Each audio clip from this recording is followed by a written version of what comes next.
Hello everyone, this is Professor Vincent Torre Bongolan. Ayan, so ito po yung ating working station dito po sa ating condominium unit na matatagpuan sa Araneta City, Cubao, Quezon City. Ayan, so kumpleto po tayo rito sa gamit pagdating po sa ating ginagawang content. Ayan, so meron po tayong speaker, microphone, and merong ring light. Siyempre gamit natin ang Canva at siyempre yung ating platform na YouTube at Facebook. Ayan, so by the way guys, ang ating condominium unit ay matatagpuan dito po sa Araneta City, Cubao, Quezon City. Available po ito for rent through Airbnb. Alright. Ayan, so bigyan ko lamang po kayo ng mga tips kung paano ninyo ma-maximize yung potential income sa inyong social media platform. Ayan, para mas malaki po yung inyong possible na revenue, kinakailangan mo kasing maintindihan yung platform na iyong ginagamit. Kasi may kanya-kanya po yan na, kumbaga, parang sa tao, merong forte, merong kakayahan, no? Depende po sa inyong kakayahan, yung inyong gagawin, yung inyong binabalak, no, na gawin. So, hindi mo pwedeng gawin yung isang bagay na hindi naman po yun yung inyong forte. Kasi, parang, ano lang po yun, kumbaga, you are hitting the wrong tree. Parang ganyan, di ba? So, ewan ko ba kung tama yung sinabi ko, hitting the wrong tree ba? Basta, yun. So parang pag-aralan po muna ninyo kung ano po yung inyong skills, ano po yung inyong kakayahan. Okay? Kasi kung ang forte po ninyo ay magbigay ng kaalaman, magturo ng kaunting kaalaman, mga ganon. If you want to share your knowledge, your skills, anything that you want to share, anything that is informative, na kung saan ay magbe-benefit po ang marami, then gawin po ninyo ito sa YouTube, okay? Ang YouTube po kasi guys ay isang kumbaga platform na ang main purpose po nito ay magbahagi ng kaalaman, magbahagi po ng skills. So, kapag yung mga content mo ay related po tungkol sa pagbabahagi ng mga kaalaman, skill set, no, ninyo, ay malaki po yung possible ninyong kitain. Okay? Pero kung yung content ninyo po ay like comedy, ayan, so mga iba't ibang mga, for example, comedy, mga kalokohan, ayan, jokes. So, I suggest na Facebook ang gamitin po ninyo, okay? Facebook po yung gamitin ninyo para mas ma-maximize po ninyo yung potential income po ninyo. Kagaya ko po mga kaibigan, mas malaki po yung kinikita ko sa aking YouTube channel compare po sa aking Facebook. Dahil hindi po ako masyado pagdating sa mga kalokohan, yung mga chill video, hindi kasi ako mahilig doon. Bukod sa hindi ako mahilig, hindi ko alam kung paano kaya yung content, ano kaya yung content na gagawin ko, yung mga ganun ba. Mahirap kasi yun yung ganoon, hindi ko maintindihan kung paano ako gagawa, ano kaya yung content na gagawin ko, ganyan, ano kaya yung mga isushoot ko, ano kaya yung tema, yan, mahirap. Kaya kumikita man po ako sa Facebook, pero kakaunti. So, dito sa YouTube, ayan, dito po talagang paldong-paldo tayo mga kaibigan. Kasi nga, nagbabahagi tayo ng kaalaman, nagbabahagi tayo ng mga skills natin na pwedeng mapakinabangan ng marami. And yun po yung aking ipinagpapasalamat sa mga taong sumusuporta po sa atin. Maraming salamat. Regardless of kung sino po yung inyong sinusuportahan, no? Ito po ay nahahati po itong aking content pagdating sa politics, pagdating sa education. Bilang isang professor po kasi, nagtuturo po tayo ng mga statistics subject courses, no? So, mga lesson po yung iba sa pinopost natin. However, may mga instances na nakikita ko mas magandang ipaliwanag yung napapanood natin, yung nakikita natin ngayon sa ating political, politics issue, no? Ang ginagawa ko naman po ay I am interpreting yung mga napapanood ko. For example, meron isang DOJ secretary, undersecretary rather, na nagpahayag na yung DOJ daw ay naging competent judicial authority kaugnay sa pagkakaaresto kay dating Pangulong si Rodrigo Roa Duterte. Bilang isang law student ay pinabulaanan ko yun. Pinabulaanan ko kasi kahit high school ka, no, meron kang subject na politics, ganyan. O kaya first year college, kahit ibang course na mo, di ba? Nakunin mo, merong subject kasi na pol-sci or politics, yun. Yung basta ganun po, lahat ng course po, merong subject na politics, constitution, mga ganun.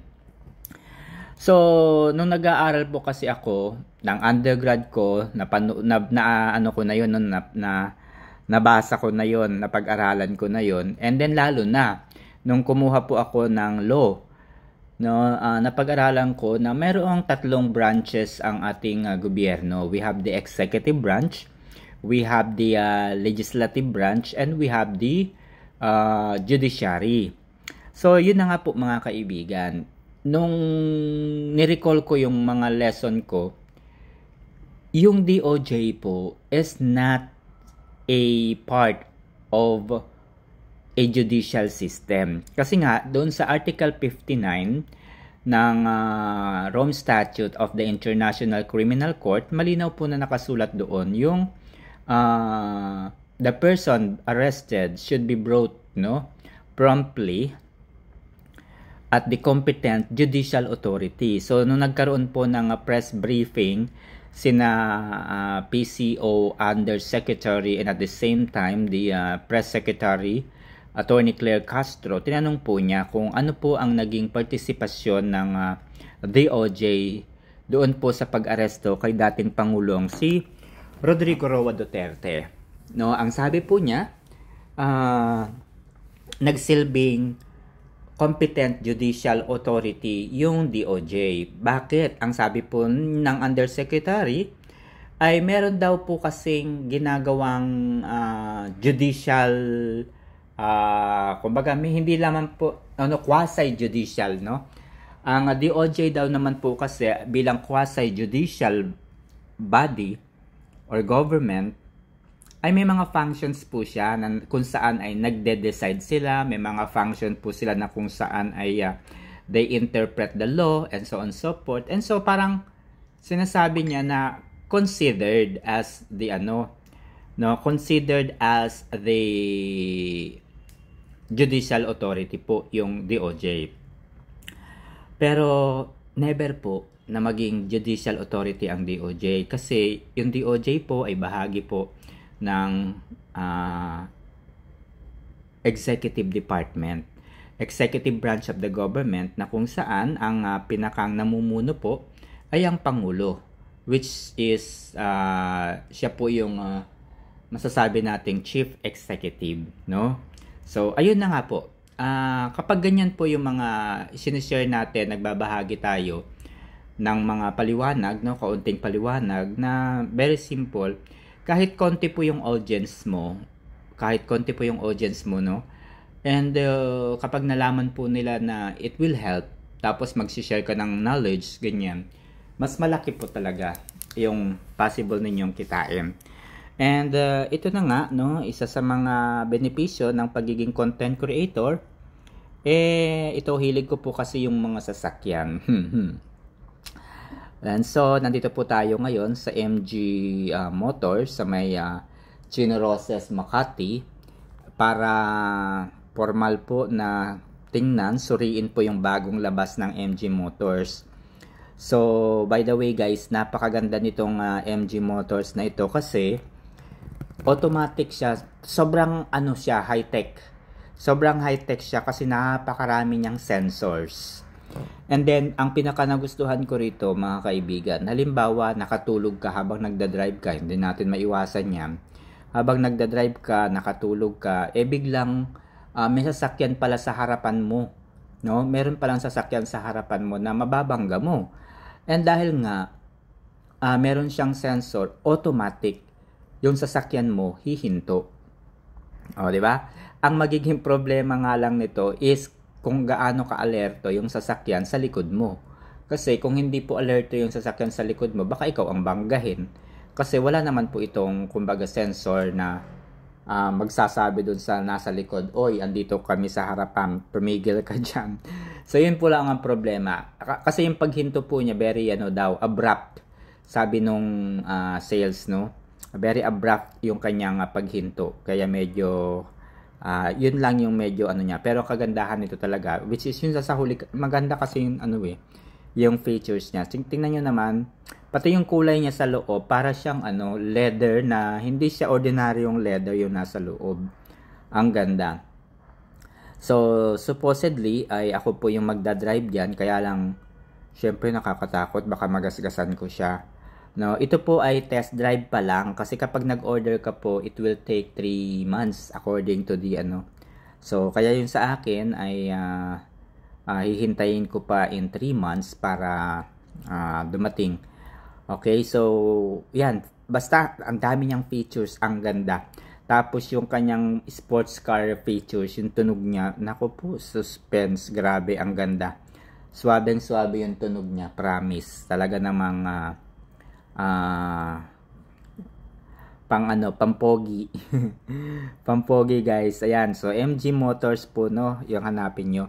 Hanapin nyo lang po si Ate Lottie, o kaya i-message nyo ko. I-message nyo ko, guys, kasi pwede ko kayong i-refer sa kanya. Kasi may discount. Oo, kasi nga wala pa po siya sa Pilipinas. Kalalabas lamang po niya. So, dahil wala pa lang po siya sa Pilipinas, yung ginawa po namin, nag-test drive po kami. And then, after po mag-test drive, saka kami nagpirmahan. And then, it takes 3 months daw bago dumating yung order na sasakyan. So, ayun guys, tingnan nyo, ang ganda. So, ang ganda nito guys, ang bilis niya in just few seconds. Ang bilis yan, 3.2 seconds, takbo ka agad siya. Ayan, hindi lamang ako yung nag-drive kasi nakakatakot. Baka mabangasan ko yung sasakyan, mahirap na. Ayan, no, yung mga, drive, neutral, ayan, park, ayan. So, tingnan nyo yung camera niya, yung monitors niya, para kang 3 monitors na nakatutok sa iyo talaga. Ayan, yung sound, yung sa bubong niya ba tawag yan, yung roof. Ayan, nasasara kasi yan. Ang ganda, nasasara yan. So, pamporma talaga. Kung mahilig kang pumorma, ayan, isasara ko yung bintan, yung yung sa taas yung roof. Ayan, pansin nyo, magsasara yung roof. Kaya lang hindi ko matutukan kasi yung kamay ko despalinghado. PWD kasi yung kamay ko, guys. So, hindi ko masyadong tingnan mo, yan, magsasara na siya. Ayan na. Medyo hindi ko mai-focus Anyway, yun po, no, sumasara po yan. Ayan, so, napakaganda. Tapos, pag ino-open mo, ganun din, ibabalik mo lang. Ay, nako, I can't wait to drive this to, papunta po sa province. Napakaganda, napakabilis niya. Ayokong i-drive kasi baka nga nakakatakot, baka mabangasan ko siya, mahirap na. Ayun, and then, ano pa ba? So, yun lang, guys. Ito ang kagandahan, yung presyo niya mura, no? Yung presyo niya mura na kumbaga pareho siya ng yung monthly ko dito, kaparehong-pareho po ng Nissan Terra VE. Yung Nissan Terra VE ko is 41,000 monthly. 41,000 monthly. Parehong-pareho. Ayan, so ayan po yung kanyang monitor, 3. So, astig, no? Okay, umikot kami sa buong sa buong paligid po ng MG Motors sa Makati. Ayan, tinitingnan ko yung bubong. Nakatingin ako. Pero nakakapit ako diyan kasi baka lumipad ako, promise. Takot ako diyan kasi mabilis talaga siya. Okay? So, yun lang, guys. Ayan, no, pogi daw yung sasakyan. O, hindi ba? Inikot namin. O.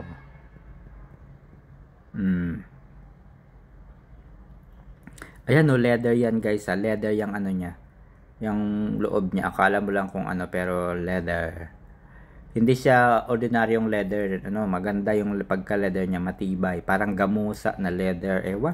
Kung ano bang tawag dyan. So, nakakatuwa. Nakakatuwa ito. Grabe. Ang ganda. Alright, so kung gusto nyo naman pong ma-monetize yung inyong YouTube channel, nasa description po ng video na ito yung subscription plan. Kapag nag-subscribe po kayo, I can help you promote your channel, or kung meron kayong negosyo, you have the business that you want to promote over the social media platforms, just click the membership form there so that I can help you promote your YouTube channel or your video or your business. Yan. So, i-click nyo lang yan, automatic na po yun. And then, pagka-click po ninyo dun sa membership, message me so that I can help you, no? Para matanong ko rin po kung ano ba yung negosyo ninyo, ano ba yung dapat ninyong i-promote, what do you want me to promote, what do you want me to expose over the social media, what do you want from me. So, this is very important. So, upon subscribing, to my membership, all you need to do is to, tell me what is needed so that I can help you achieve your goal, okay, over the social media platforms. So, there you go, for now. I hope you enjoy watching and I hope you start driving. Yan, so wala pa pong bumibili, ako pa lang. Alright, so kineme. Yan, ang ganda nito guys. So, dadalhin ko ito sa Nueva Ecija. So, yun lang muna for now. God bless and have a great day. Bye-bye. So, Diyos, babalos. Malapit na po yung Holy Week. Naku. Ayun, sumasara na ang bubongs. Okay. So, bubuksan ko rin yan. Tingnan nyo. Ang ganda rin ng pagkabukas niya. Oo, di ba? Very fresh. You don't need an aircon. Automatic naman na siya. Pati yung ilaw niya automatic.